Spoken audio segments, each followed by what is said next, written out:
Funding for this program is provided by Annenberg CPB to advance excellent teaching.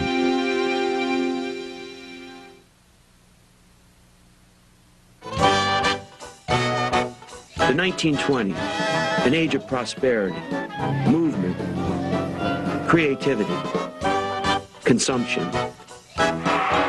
We've always seemed to be somehow creating the newest forms of things to make life better, simpler, more efficient. Sometimes this has, of course, negative consequences, and other times positive ones. Take a figure like Henry Ford.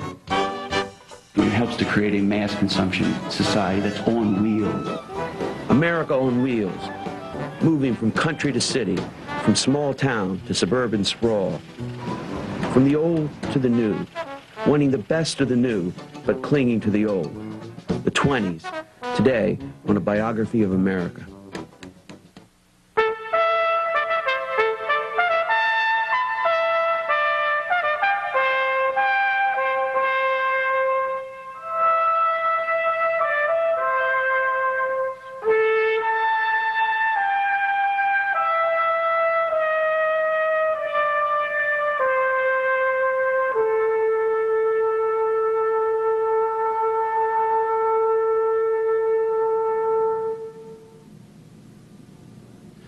The 1920s, it's the jazz age, the era of wonderful nonsense, the age of Babbitts, bootlegging, and bathtub gin.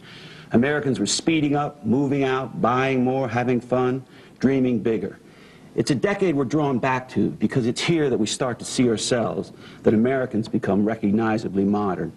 And no story describes this cultural transformation better than the story of the automobile revolution and the rise of Los Angeles, the first auto-age city. Henry Ford was at the center of these great changes, and he wasn't modest about his place in history. As he once said, "I invented the modern age." And that's pushing it. But this cranky cultural reactionary, who at the height of the jazz age tried to revive square dancing and country fiddling, was one of the greatest revolutionaries of the industrial age. His Model T Ford began this country's love affair with a car and turned America into an automobile civilization. But Ford's greatest innovation wasn't the Model T. It was the system he developed for making it and 1,000 other products. This was modern mass production, the single most important factor in making America the economic and military powerhouse of the 20th century. Ford's system of belt-driven assembly line production is arguably the most important innovation of the industrial age. Ford, in fact, coined the word mass production. Until he did, in 1926, it was called Fordism. All of us are products, in one way or another, of Fordism. Henry Ford was born on a farm near Dearborn, Michigan in 1863, only a few weeks after the Union victories at Gettysburg and Vicksburg. As a boy, he loved to roam in the woods and fields by the River Rouge near his home, and he developed a lifelong attachment to rural values of thrift, self-reliance, and simple living. But in truth, he hated the isolation and boredom of farm life. This was the machine age, and he was enthralled by modern machinery. At age 16, he left home and walked to Detroit, where he found work in a machine shop. His dream was a dream of countless other backyard mechanics of that time with names like Dodge, Buick, and Olds. It was to build a horseless carriage, a self-propelling road machine that ran not on steam, but on the fuel of the coming age, gasoline. Ford spent his evenings after work in a small shed behind his house putting together his first car. When he finished it on June 4th, 1896, it was almost 2 in the morning, but he was so excited he wanted to take it for a run. Then he realized that the door of the shed wasn't wide enough to get his road machine through, so he grabbed an axe, demolished the door frame, and rode off into the night. His wasn't the first car. Europeans like Carl Benz had been making cars for at least a decade, but Fords could go 20 miles per hour, a terrific speed back then, and it was reliable and didn't cost that much.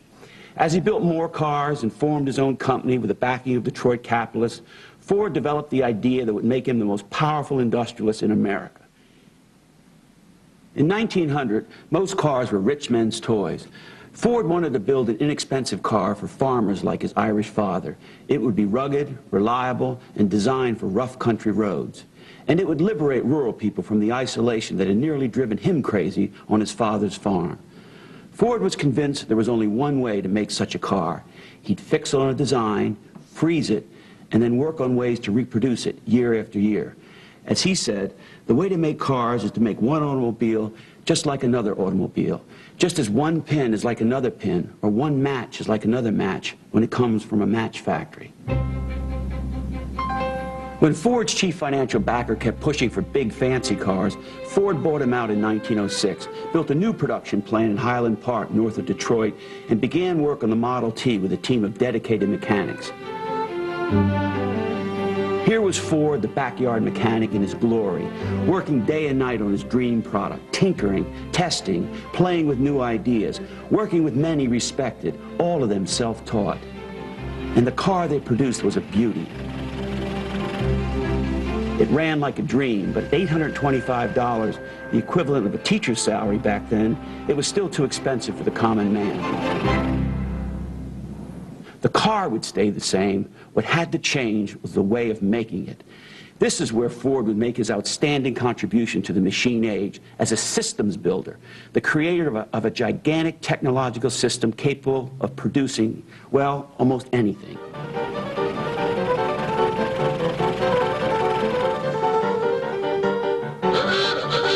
To drive down the price of his car, he'd have to make lots of them. The profits would come from volume, not pricing, and that meant speeding up the work by simplifying it. Adam Smith had called it the division of labor. By 1914, Ford and his engineers had installed a belt-driven, movable production line that took the work to the worker and then carried that man's work to another worker, and so on, until a shiny Model T rolled off the line. It was continuous flow production. No one had ever done this before. Before Ford, the closest thing to continuous flow production was the disassembly line of Chicago meatpacking plants, where animal carcasses hung on a rail and moved from butcher to butcher. Ford claimed that this was the inspiration for his own assembly line. Ford worked incessantly to simplify manufacturing until most work was done automatically, without thought. The culmination was a system where men and machines were merged into a single tremendous machine, a mega machine with the belt as the boss. Before the assembly line, it took 13 hours to make a car. Soon it took less than an hour. By saving time, Ford saved money and drove down the price of his car nearly every year. The last Model T, built in 1927, cost a mere $295. In the early 1920s, over 50% of all cars sold in the United States were Model Ts, and Henry Ford was an American hero. People liked him because he didn't put on airs. He chewed on a toothpick, drank soda from a bottle, and liked to stay home nights with his wife. Ford was a simple farm boy who made good, your ordinary American billionaire.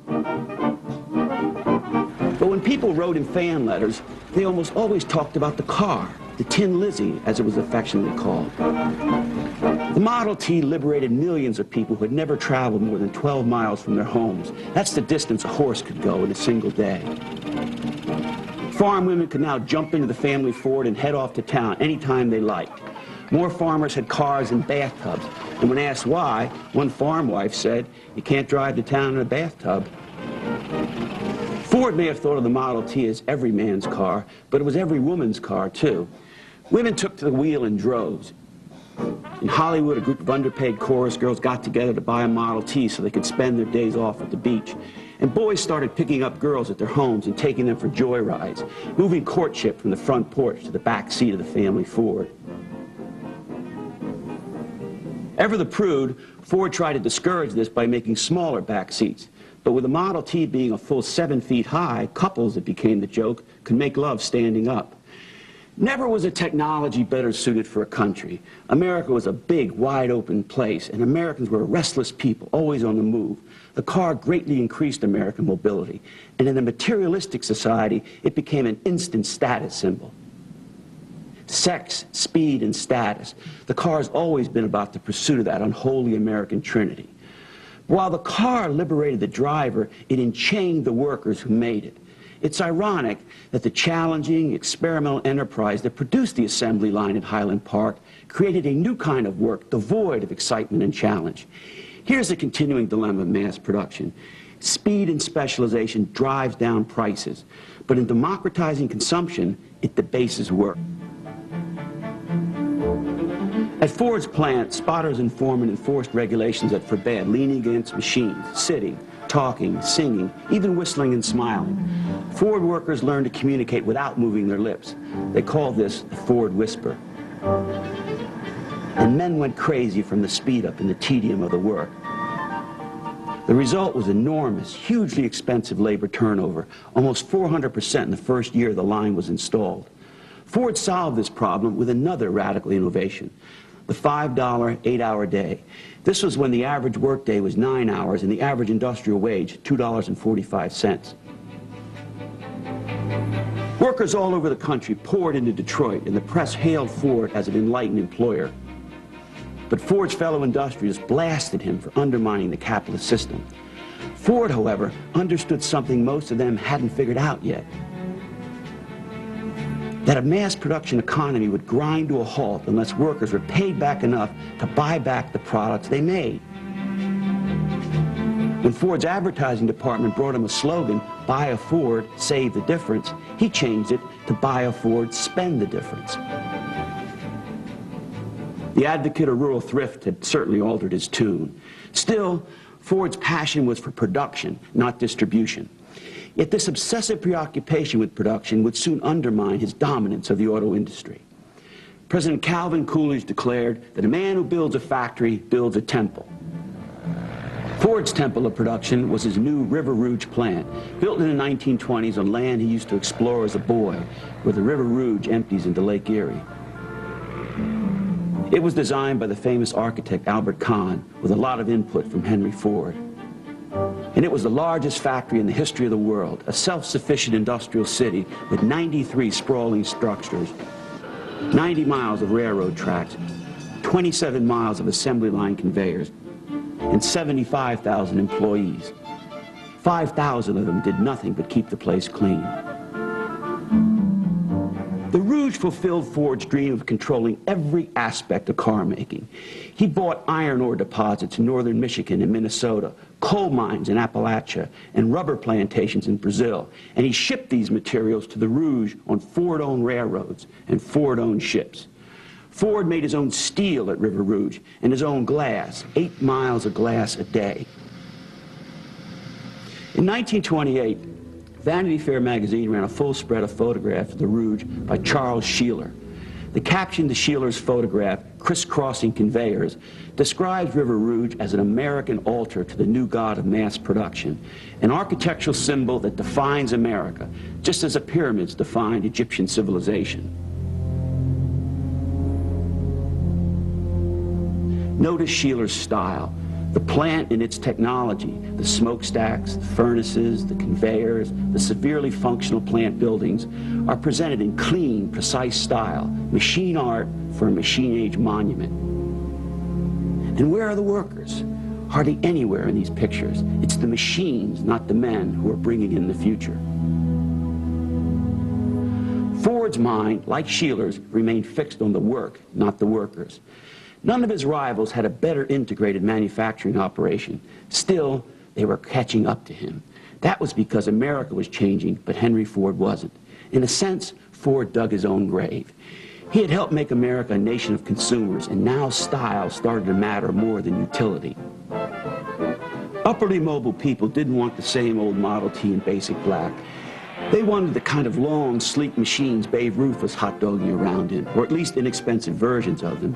No one understood this better than Alfred Sloan, the head of a giant new automobile corporation called General Motors. Starting in 1923, Sloan introduced a line of cars designed for different income levels. GM built Chevrolets to compete directly with the Model T, but more affluent buyers could move up to a Pontiac, an Oldsmobile, a Buick, and the quintessence, a Cadillac. GM's cars came in a variety of alluring colors and with plenty of accessories. And while Ford refused to sell on time, Sloan introduced installment buying. By 1926, 3/4 of American cars were bought on credit. Sloan also pioneered the idea of the used car trade-in and the practice of planned obsolescence, coming out every year with a car just a little better than the previous year's model. Finally, Ford was forced to capitulate. In 1928, he scrapped the Model T and introduced the Model A sleeker, more luxurious car that came in a variety of striking colors. It sold well, but it was too late for the Ford Motor Company. GM passed Ford in sales and remained ahead long after Henry Ford's death in 1947. But there was no stopping the changes Ford had set in motion. By the mid-1920s, auto manufacturing was the leading American industry and the lifeblood of the oil industry. And during the 1920s, highway construction was the second largest item of government spending. America hit the road in the 20s, and nowhere did the car make a bigger impact than in Los Angeles. In the 1920s, LA had more cars than any other place on earth. This new auto-age city exploded into prominence overnight and would influence the direction of urban change all over the world. In 1932, a writer from New York named Morris Markey had trouble making sense out of LA. As I wandered about Los Angeles looking for the basic meaning of the place, the fundamental source of its wealth and economic identity, I found myself quite at sea. Markey had read the Chamber of Commerce propaganda about the citrus crops and the recent oil boom, but none of these seemed to be the real cause of the city. It struck him as odd that here alone, of all cities in America, there was no plausible answer to the question, why did a town spring up here, and why has it grown so big? The city that he could never figure out had grown from a tiny Spanish village founded in 1781 to a place of well over 1 million people, and most of that growth had occurred in the 1920s, when LA's population doubled. Most of these new arrivals came from across the plains, from the Midwest, many of them in Model Ts, modern-day prairie schooners. In 1920, LA had 141,000 cars. In 1930, 770,000 cars. Before this influx of cars and people, Los Angeles had grown much like other American cities. It had a busy downtown surrounded by streetcar suburbs. The difference was the almost total absence of apartments and the tremendous preponderance of single-family houses. That and the sweep of the city's reach, far out into the surrounding orange groves and irrigated valleys. But LA was a sprawling suburban city before the introduction of the Model T. Its suburbs were created not by the car, but by the trolley car. Before World War I, Los Angeles had the largest mass transit system in the country, most of it the creation of Henry E. Huntington, whose uncle Collis Huntington had been one of the builders of the Southern Pacific Railroad. Huntington built this system to feed his real estate empire. He bought empty land, drove his transit lines to it, advertised it all over the country, and then sold it to people coming out from the east. While this was going on, Los Angeles expanded in an orderly manner along its radiating rail lines, which connected the suburbs to the downtown. But when people began buying Model Ts and driving them in town to work and shop, that started the problem. The narrow streets of the city simply couldn't handle the crush of trolley cars as well as automobiles. Downtown LA soon had the worst traffic congestion in the country. Something had to be done. The Los Angeles government considered building a combination subway and elevated track system, but this ran into the opposition of a group called the Los Angeles City Club. It called for the creation of a new type of city, a decentralized metropolis of suburban businesses, strip malls, and garden suburbs, all connected by wide, well-paved roads. A city deliberately planned for the car. Why build an expensive subway system when people preferred to use cars? That was their reasoning. Spread out the city, spread out the cars, and congestion would be solved. There'd be a downtown, but it would no longer be the focal point of the metropolis. Henry Ford put it more directly, we shall solve the city problem by leaving the city. This is exactly how LA developed in the 1920s and afterwards. It was a city built by urban flight and by the decline of those things many people consider the sign of a great city, a bustling downtown and an efficient mass transit system. Orderly growth along the electric lines gave way to spaghetti-like sprawl. With the convenience of a car, families didn't have to live near mass transit lines. They could live anywhere, provided roads were built to carry them around. And the city accommodated them, undertaking the greatest road building program in the world. People of Los Angeles proudly called it the City of Freedom, for that's what the car meant to them. All the while, trolley ridership and service declined, and with it, the downtown. This wasn't done according to a master plan. The City Club merely expressed the desire of thousands of people drawn, like most other Americans would soon be drawn, to the double dream of a car and a home in the suburbs. This is why Morris Markey couldn't make sense out of L.A. It was a city built on dreams. A sizable number of Mexican Americans did emigrate to L.A. and live downtown, but most of the people who came to Los Angeles in the 20s weren't impoverished immigrants seeking industrial work.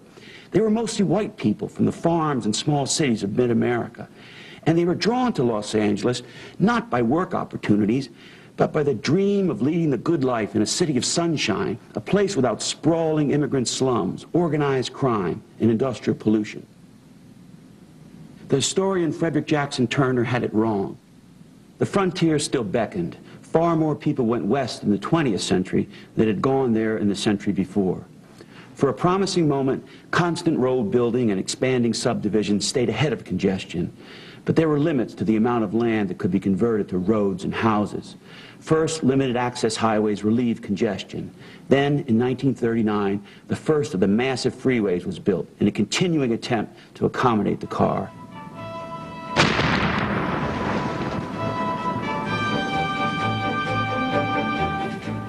Los Angeles, by then one of the great cities of the country, still had congestion, only now it was on the periphery, not at the center. By this time, the auto-age city had become as well Tinseltown, the capital of American movie making. That too happened in the 20s, when a sleepy little retirement community called Hollywood became the home of the world's greatest concentration of movie studios. The movie industry grew up in New York City in the first 2 decades of the 20th century, and many of the first movie houses and small studios were run by immigrant Jews who got started in the garment industry, a business based, as movies were, on changing styles. These silent movies were universal entertainment. There were no language barriers to overcome, so they became wildly popular in ethnic communities. The New York Jews who created Hollywood were risk-takers and dreamers who started small and became big. Samuel Goldwyn, William Fox, Adolph Zukor, Louis B. Mayer, Marcus Lowe, the Warner Brothers, Harry and Jack. They came for the sunshine and the space. In that age of poor lighting, most movies had to be made outdoors. California's sunlight allowed producers to make movies all year round. Land was also cheap and available in big parcels, giving studios lots of room to expand as they moved to the production of biblical extravaganzas with huge casts and sets. Henry Ford hated movies. Even the religious epics were, he said, all about sex and sin. And they were made by Jews, who Ford blamed for everything, from jazz, Jews ruled the music industry, to short skirts. Jews also controlled the garment industry. But even Ford used newsreel-type films to advertise his cars to a country hooked on movies. By the mid-20s, 100 million people were going to movies every week, and films about the rich and famous whetted the appetite of people for cars and other expensive consumer goods. Ford held his nose while his wallet expanded. Like most Americans, Ford looked to a future of unstoppable economic growth. But just when people were thinking that the prosperity wave would never break, it broke. The stock market crash of 1929 triggered a 12-year-long economic depression, the biggest national crisis since the Civil War. Both auto sales and movie attendance dropped. But the last thing a lot of people were willing to let go of was their car. As the comedian Will Rogers said, America's the only country where people drive to the poorhouse in their car. The displaced poor patched together their dilapidated Model Ts and hit the road in search of opportunity.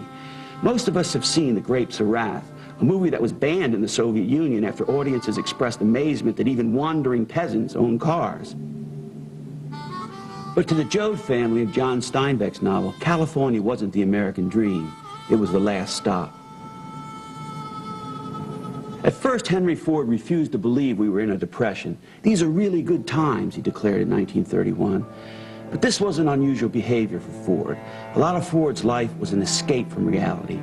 The man who built an empire on speed and movement tried to slow down the accelerating pace of change. Beginning in the 1920s, he began to restore small pieces of America as he remembered them. He rebuilt his boyhood home down to the last detail, and he built a complete 19th century community called Greenfield Village in Dearborn. It was a tribute to the candlelit America he was born into. It's still there, and in this, Henry Ford's time machine, there are no cars. The man who claimed to have invented the modern world left orders that they be forever prohibited.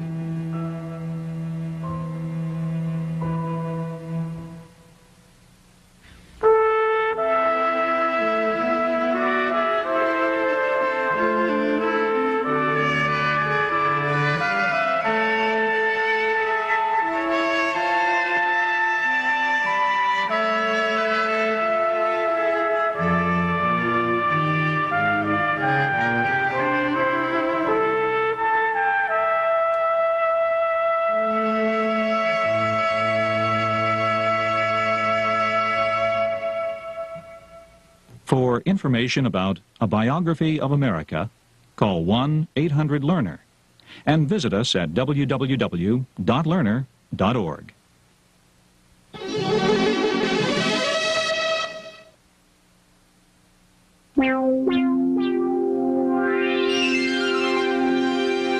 Funding for this program is provided by Annenberg CPB to advance excellent teaching.